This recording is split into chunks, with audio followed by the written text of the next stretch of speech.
Hello बच्चों, let's read और see the question. The question says column 1 and column 2 contains 4 entries each. Entries of column 1 are to be matched with sum of entries of column 2. One or more than one entries of column 1 may have the same matching with the same entries of column 2. So हमें matching question provide किया गया है जिसमें हमें देखना है कि कौन किसके साथ मैच होता है. तो इसके लिए हमें सबको कॉलम 1 को 1 बाय 1 चेक करना पड़ेगा कि इसका मैच क्या होगा. आइए चलते हैं. तो अगर मैं देखूंगी सारी बातें जो कॉलम 2 में लिखी गई हैं ये according to van der Waals of equation, van der Waals gas equation के अकॉर्डिंग है. तो इसलिए मैं पहले आपको वंडरवाल गैस इक्वेशन लिख के बता देता हूं. जब हम नॉर्मल कंडीशंस में लिखते हैं नॉर्मल टेम्परेचर एंड प्रेशर पे वंडरवाल की इक्वेशन, तो वो होती है P plus an square upon v square into v minus nb equals to nRT. अगर हम इसी इक्वेशन को लिखना चाहें फॉर वन मोल तो हम लिख सकते हैं n की वैल्यू 1 करके at same normal temperature and pressure. तो ये हो जाती है a upon v square into v minus b equals to RT.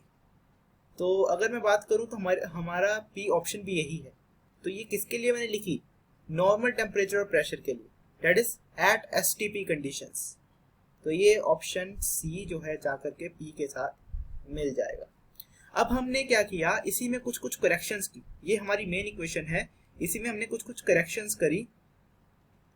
और करेक्शंस क्या करी और वो कब करी, किस रिजल्ट को पाने के लिए करी. अब हमें ये देखना है, इसी क्वेश्चन में वही पूछा गया है कि कितनी करेक्शंस क्या क्या, किस करेक्शन पे हमें क्या रिजल्ट मिला.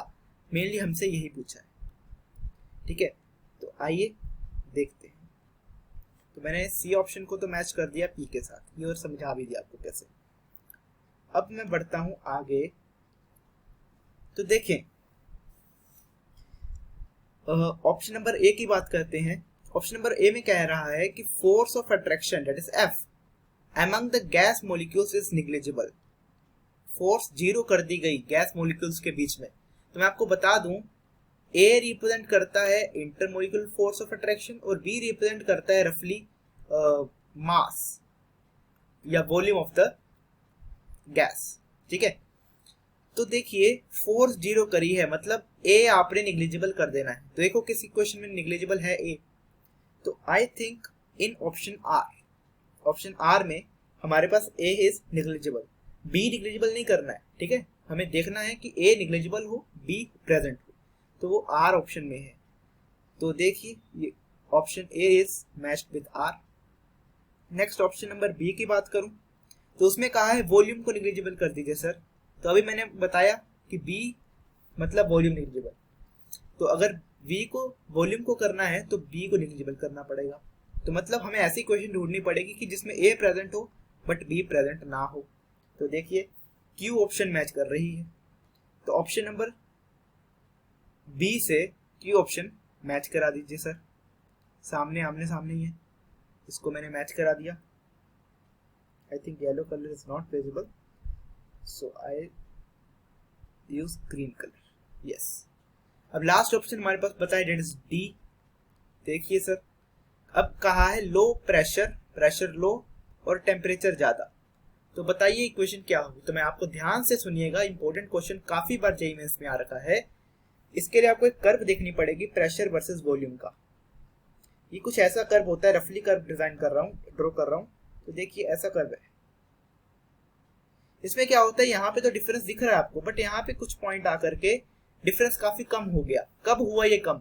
जब प्रेशर कम था. यहाँ पे प्रेशर कम है, यहाँ पे प्रेशर ज्यादा है, देख सकते हैं. तो मतलब प्रेशर कम है और यहाँ पे वॉल्यूम कम था और यहाँ पे वॉल्यूम ज्यादा है. तो जब प्रेशर कम होता है, वॉल्यूम ज्यादा होता है एंड टेम्परेचर ज्यादा होता है, तब ये दोनों इक्वेशंस यहाँ पे आपस में ऑलमोस्ट इक्वल हो जाती है. और ये कर्व मैंने बनाई है जो दो, ये है क्या, ये है रियल गैस इक्वेशन और ये है आइडियल गैस इक्वेशन. तो ऐसा समय आता है जब दोनों बराबर हो जाती हैं. कब? जब प्रेशर कम हो, टेम्परेचर ज्यादा हो. और यही तो डी में बोला है, डी ऑप्शन में ही बोल रहा है. तो मतलब आइडल गैस इक्वेशन बराबर हो जाएगी रियल गैस इक्वेशन के। तो पीवी इक्वल्स टू एनआरटी होता है आइडल गैस इक्वेशन। तो देख लो कौन सी है, तो ये इसमें मोल को बस बंद कर दिया है, तो पीवी इक्वल टू आरटी बन गया। यही तो हमसे पूछा गया है, तो डी का आंसर आ जाएगा एस। तो hence we got all the answers. Hope you guys understood it well. Best of luck.